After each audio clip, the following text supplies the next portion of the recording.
Серенай Сарыкая в больнице. И нет, это не слухи, не желтая пресса, не вырванный из контекста заголовок. Это произошло. Но то, что стоит за этой госпитализацией, оказалось куда тревожнее, чем сам факт. И об этом почти никто не говорит честно. Ханде Эрчил замечена в Лондоне. Казалось бы, ну поездка, ну отдых. Но когда узнаешь, с кем она там встречалась и зачем, картинка складывается совсем другая. Это не отпуск. Это начало чего-то, что может изменить всю ее карьеру. И не факт, что турецкие фанаты будут этому рады. Керем Бюрсин. Испанская пресса пишет о нем так, как раньше не писала ни об одном турецком актере.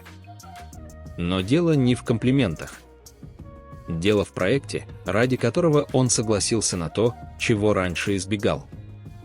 И когда вы узнаете, кто будет с ним в кадре, вопросы появятся сами. А еще Барыш Ардуч и Туба Бюйкустюн. Вместе. В жанре, от которого у их поклонников буквально отвисла челюсть. Это не мелодрама. Это не история любви. Это нечто настолько непривычное для обоих, что когда я увидел первые детали, честно, я перечитал дважды. Потому что не поверил. И это еще не все.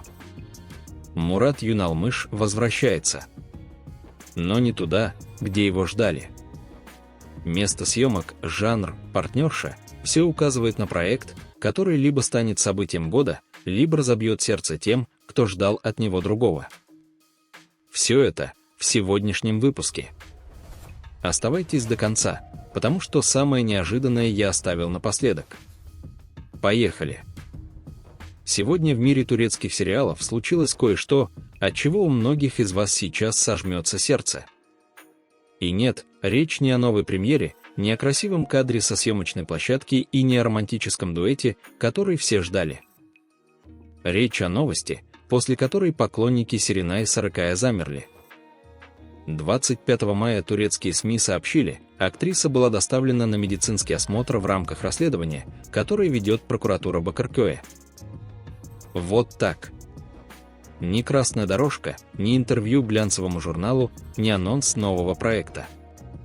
А сухая, официальная, тревожная формулировка, которая мгновенно разлетелась по всем обсуждениям. И здесь я хочу сразу расставить точки. Медицинский осмотр – это процессуальная процедура. Это не приговор, не обвинение и не доказательство чего бы то ни было. Но когда имя такого масштаба, как Серенай, появляется рядом со словом «расследование», публика реагирует мгновенно. Потому что мы привыкли видеть ее совсем в другом контексте – роли, стиль, обсуждение нарядов, новые проекты. А тут холодная, неприятная повестка, от которой не отмахнешься. Что произошло на самом деле? Почему именно сейчас? Будет ли продолжение? На данный момент подтвержден сам факт осмотра и его связь с расследованием. Все остальное – домыслы, которые мы повторять не будем. Потому что одна неверная фраза в такой ситуации может раздуть пожар, который потом уже никто не потушит. А мы здесь не для того, чтобы жечь, мы здесь, чтобы разбираться. Эту историю нужно держать в поле зрения. Не раздувать, не обвинять, но и не делать вид, будто ничего не случилось. Потому что в турецком шоу-бизнесе такие новости редко остаются без продолжения. И если что-то изменится, вы узнаете об этом первыми. А пока вокруг Серенай сгущаются вопросы, другая звезда турецких экранов тихо завершила кое-что важное. Далеко от Стамбула, далеко от камер. И вот эта деталь, на первый взгляд незаметная, может оказаться началом совсем другой истории. И пока одни оказываются в центре тревожных новостей, другие делают шаги, которые на первый взгляд кажутся тихими. Но только на первый взгляд. Ханде Эрчил завершил обучение в языковой школе в Великобритании. По сообщениям турецких медиа-аккаунтов, речь идет о The London School of English. Актриса получила сертификат и, казалось бы, выучила язык. Молодец, что тут обсуждать? А обсуждать есть что. Потому что когда актриса такого уровня, как Ханде, вкладывает время в английский, причем не дома с репетитором, а в Лондоне, в полном погружении, это не просто строчка в резюме. Это сигнал. Вопрос только, кому он адресован. Давайте вспомним контекст. Ханде уже давно перестала быть только турецкой звездой. Ее знают далеко за пределами страны, обсуждают в арабских странах, в Латинской Америке, в Европе. И каждый раз, когда рядом с ее именем появляется что-то международное, поклонники тут же начинают строить версии: Голливуд, европейский проект, совместная работа с западными продюсерами. Я не буду сейчас раздувать это до громкого заявления. Официального анонса о каком-то международном проекте от самой Ханде нет. Но вот что я скажу точно: актриса, которая учится, которая расширяет свои возможности, которая едет в другую страну не отдыхать, а работать над собой, это актриса, которая смотрит вперед. И это вызывает уважение вне зависимости от того, что будет дальше. Может быть, впереди международные пробы. Может быть, интервью без переводчика. Может быть, просто уверенность в себе на новом уровне. Но в любом случае, Ханде не стоит на месте. И для тех, кто за ней следит, это важная деталь. А теперь от Лондона обратно в Стамбул. Потому что там сейчас разворачивается история совсем другого масштаба. Там испанская пресса пишет о турецком актере, там волейбол, шрамы прошлого и женщина, которая может все изменить. И имя этого актера вы точно знаете. Керем Бюрсин. Имя, которое в последние годы звучит так часто, что, казалось бы, удивить уже нечем.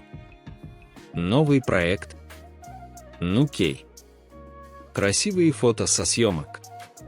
Привыкли. Но вот когда о турецком актере начинает писать испанская пресса, причем не в разделе светских сплетен, а в контексте серьезного кинопроекта, тут уже стоит остановиться и вслушаться. Фильм называется «Сизгинин Цнда. За линией». И это не сериал. Это полнометражное кино. Романтическая спортивная драма, где волейбол не просто фон, а пространство, в котором характеры обнажаются. Потому что на площадке спрятаться негде. Слабину не замаскируешь. Все на виду. Керем должен сыграть Левента. И вот тут начинается самое интересное. Левент – это не очередной красавчик с идеальной улыбкой и романтическими монологами на закате. Это мужчина, которого жизнь уже потрепала. Сдержанный, требовательный, закрытый. Человек, который привык держать все под контролем, потому что однажды этот контроль потерял и обжегся так, что больше не хочет рисковать. А напротив него – Элла. Молодая волейболистка с характером, который не гнется. Талантливая, упрямая, живая. Роль связывают с Алиной Босс, хотя здесь нужна оговорка. По имеющимся данным, речь идет о стадии подписания контракта. То есть интерес взаимный, направление понятно, но ставить жирную точку пока рано. Однако сама связка уже работает. Керем и Алина в одном кадре – это не просто кастинг, это мгновенный повод для разговоров. Он с багажом прошлого, она с энергией, которая ломает его защиту. Классическая формула. Возможно. Но в хороших руках классика бьет сильнее любого эксперимента. И вот что здесь по-настоящему важно. Испанская пресса обсуждает этот проект не потому, что Керем просто красивый турецкий актер, а потому, что видит в нем потенциал для истории, которая выходит за рамки одного рынка. Темы фильма – преодоление, доверие, командная работа, второй шанс – это универсальный язык. Его не нужно переводить. Его чувствуешь. Режиссер – Энгин Эрден. И если команда действительно сделает ставку на глубину, на внутренний конфликт героя, на то, как два сломанных человека учатся снова доверять не миру, а друг другу, у этого фильма есть все шансы стать поворотным моментом. Не просто для Керима. Для восприятия турецкого кино за пределами Турции. Но пока Керем готовится рассказать историю о втором шансе и хрупком доверии, двое других актеров выбрали путь, от которого мурашки совсем другого рода. Там нет романтики. Там нет волейбола. Там темнота, напряжение и жанр, в котором этих двоих не ожидал увидеть никто. А теперь, внимание! Потому что здесь начинается территория, на которую эти двое раньше не заходили. И именно поэтому так интересно. Барыш Ардуч и Туба Бюйкустюн вместе. Но не в мелодраме. Не в семейной саге. Не в истории, где он молча страдает, а она красиво плачет у окна. Нет. Они в хорроре. И первое, что нужно сказать, забудьте название «Жертва». Оно разлетелось по сети, и его повторили десятки каналов, но это ошибка. Проект называется «Сой». Именно так он фигурирует в турецких источниках. Именно под этим названием стартовали съемки 26 апреля в Стамбуле. А «Жертва» — это чей-то вольный перевод, который зажил своей жизнью. Бывает. Но мы здесь для того, чтобы разбираться, а не множить путаницу. Теперь к главному. Состав. Барыш Ардуч, Туба Бюйкустюн, Фарах Зинеп Абдуллах, Тамер Левент.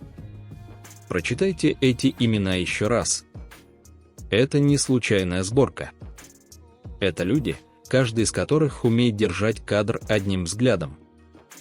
И когда такой состав оказывается внутри мрачного, напряженного жанра, хочется понять, что они там увидели. Что их зацепило настолько, чтобы уйти от привычного. Барыша мы знаем как мужчину с тяжелым взглядом и внутренней силой, которая чувствуется даже в молчании. Тубу, как женщину, за которой всегда стоит история. Глубокая, часто болезненная, всегда настоящая. И вот эти двое теперь не в пространстве любви и выбора, а в пространстве страха. Психологического давления. Темноты, из которой непонятно, что смотрит в ответ. Режиссер Максим Александр. И это еще один сигнал. Имя не из турецкого мейнстрима, подход явно международный. А значит, «Сой» может оказаться не просто турецким фильмом ужасов для внутреннего рынка, а чем-то с амбицией. С претензией на фестивале, на экспорт, на разговор с аудиторией, которая привыкла к другому уровню жанрового кино. И знаете, что меня здесь цепляет больше всего? Не сам факт хоррора, а то, что Барыш и Туба на это пошли. Потому что оставаться в зоне комфорта легко. Играть то, что уже работало, безопасно. А вот шагнуть туда, где зритель тебя не ожидает увидеть, где нет привычных опор, где нужно доказывать заново, это уже про смелость. И про голод. Голод кролям, которые не дают спать спокойно. Запомните название. «Сой». Не «Жертва». И следите за этим проектом, потому что он может удивить сильнее, чем кажется сейчас. А мы двигаемся дальше. От мрака к свету. От Стамбула к каменным долинам Каппадокии. Туда, где турецкие сериалы чувствуют себя как дома. Где воздух пахнет старыми тайнами, где молчание говорит громче слов. И где Мурат Юналмыш готовится рассказать историю, от которой у многих из вас защемит сердце. Есть жанр, в котором турецкое телевидение не просто хорошо. Оно в нем дома. Большая драма. Семья. Честь. Молчание, которое длится годами. И любовь, которая приходит не вовремя, но именно поэтому переворачивает все. Мурат Юналмыш возвращается именно туда. По сообщениям турецкой прессы, актер утвержден на главную роль в новом сериале «Эски Масел» для Шоу ТВ. На русском это можно передать как «Старая сказка», хотя официального перевода пока нет. Проект готовит CNP Film, съемки запланированы на июль. И место – Каппадокия. И вот здесь остановитесь на секунду. Каппадокия в турецком сериале – это никогда не просто локация. Это настроение. Это каменные дома, в которых живут поколения Абид. Это пейзажи, от которых перехватывает дыхание, но за их красотой всегда прячется что-то тяжелое. Что-то, о чем в семье не говорят вслух. И когда сценаристы выбирают Каппадокию, они выбирают не фон. Они выбирают характер истории. Мурат сыграет Мирзу. Уже по имени чувствуется, это не проходной персонаж. Это мужчина с корнями. С принципами, которые он не обсуждает. С болью, которую носит молча, потому что так его научили. Потому что в его мире мужчины не жалуются. Мужчины держат. Даже когда внутри все давно треснуло. А рядом с ним должна появиться Лейла. Женщина, вокруг которой начнет раскручиваться личная линия. И здесь важное уточнение. Имя Азге Азаджар звучит рядом с проектом, но по текущим данным речь идет о переговорах. Утверждать, что она точно стала партнершей Мурата, пока нельзя. Но сам факт, что это имя обсуждается, уже говорит об уровне, на который целится проект. И вот что я думаю. Зрители соскучились. Соскучились по историям, где не нужно объяснять, почему герой молчит. Где один взгляд через комнату говорит больше, чем 10 серий диалогов. Где ты сидишь перед экраном и шепчешь: «Ну скажи ей». «Ну не уходи». «Ну сколько можно все держать в себе?» Эскимосел пока только готовится. Но уже сейчас звучит как проект для взрослой аудитории. Не шумная подростковая история на пару недель хайпа, а драма с корнями, с воздухом, с героями, которым веришь. И если шоу ТВ действительно даст этой истории дышать, не будет торопить, не будет резать, не будет превращать в конвейер, может получиться что-то, ради чего стоит включать телевизор каждую неделю. Мурат для такой роли – попадание. Он умеет молчать так, что зал замирает. Умеет смотреть так, что ты понимаешь все без единого слова. И если Мирза получится таким, каким я его сейчас чувствую по описанию, это будет тот герой, которого зрители примут сразу. Не потому, что он идеальный, а потому, что он настоящий. И вот теперь отступите на шаг. Посмотрите на все это сверху. Серенай Сарыкая в центре тревожной истории, где пока больше вопросов, чем ответов. И единственное правильное, что мы можем сделать – следить, но не судить раньше времени. Ханде Эрчел тихо, без громких заявлений, делает шаг в сторону международного пространства. Учится. Готовится. Смотрит дальше привычных границ. Керем Бюрсин на пороге фильма, который может показать его совершенно новой стороны. Не просто красивый герой, а мужчина со шрамами, который учится снова доверять. Барыш Ардуч и Туба Бюйкустюн в жанре, где их никто не ждал. И именно поэтому это так интересно. Потому что предсказуемость – враг настоящего актера. Мурат Юналмыш возвращается к тому, что турецкий экран делает лучше всего. Большая история. Большие чувства. Каппадокия. Молчание. И правда, которая рано или поздно выйдет наружу. Видите, что происходит? Турецкий шоу-бизнес не стоит. Он перестраивается прямо сейчас. Кто-то рискует. Кто-то растет. Кто-то проходит через испытания. Кто-то меняет жанр. А кто-то тихо готовит почву для чего-то большего. И теперь вопрос к вам. Какая из этих историй зацепила сильнее? Что заставило остановиться? О ком хотите услышать подробнее? Напишите в комментариях. Серьезно, мне важно знать, что вас волнует, потому что каждая из этих историй будет развиваться. И я хочу рассказывать вам именно о том, что вам по-настоящему интересно. Поставьте лайк, если цените честный разбор без грязи и дешевых сенсаций. Подписывайтесь на канал «Любовь и мечты», чтобы не пропустить продолжение. Потому что продолжение будет. А самое интересное, как мне кажется, мы еще даже не увидели.